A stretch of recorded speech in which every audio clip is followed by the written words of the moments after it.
How to calculate number of bricks in 4 inch wall, यानी 4 inch की दीवार में हम इंटेक कैसे फाइंड कर सकते हैं। फॉर एग्जांपल हमारे पास एक वॉल है, ये हमारे पास एक दीवार है और इसकी जो लेंथ है यानी इसकी लंबाई जो है इसे हम ले लेते हैं कि इसकी लंबाई 15 फुट है। 15 फुट इसकी लंबाई है यानी लेंथ इसकी 15 फीट है।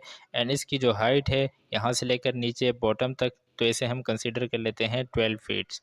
तो ये 12 फीट इसकी ईच लगी। एंड इसकी चौड़ाई जो है वो आपको पता है कि 4 इंच है, यानी यहाँ पर इसे हम 4 इंच जो है, 4 इंच की यह दीवार है हमारे पास सिंगल ईंट की।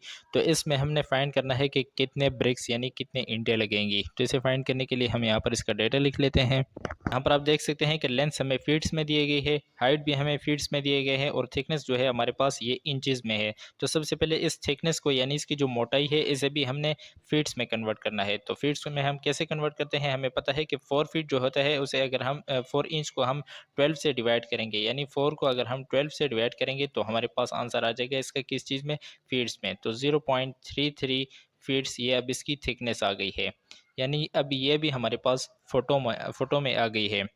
लेंथ भी हमारे पास फीट्स में हो गई है, हाइट भी फीट्स में, और थिकनेस जो इसकी है वो भी हमारे पास फीट्स में आ गई है। तो अब हम सबसे पहले इस वॉल की यानी इस दीवार की हम वॉल्यूम को फाइंड करेंगे। तो वॉल्यूम कैसे फाइंड करते हैं, उसका बहुत इजी फार्मूला है। वॉल्यूम हम लिखेंगे length multiply by breath multiply by height, यानी इन तीनों चीज़ों को आपस में मल्टीप्लाई कर देंगे। लेंथ इसकी हमारे पास है 15 फीट, मल्टीप्लाई बाय ब्रेथ इसकी हमने निकाली है 0.33 फीट, और इसी तरह यहाँ पर इसकी जो हाइट हमारे पास है वो कितनी दी गई है, 12 फीट। इन तीनों को आपस में मल्टीप्लाई करेंगे तो हमारे पास आंसर आएगा 59.99 क्यूबिक फीट।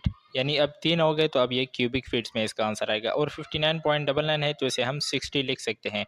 तो 60 क्यूबिक फीट जो है ये इस वॉल की यानी इस दीवार का वॉल्यूम आ गया है।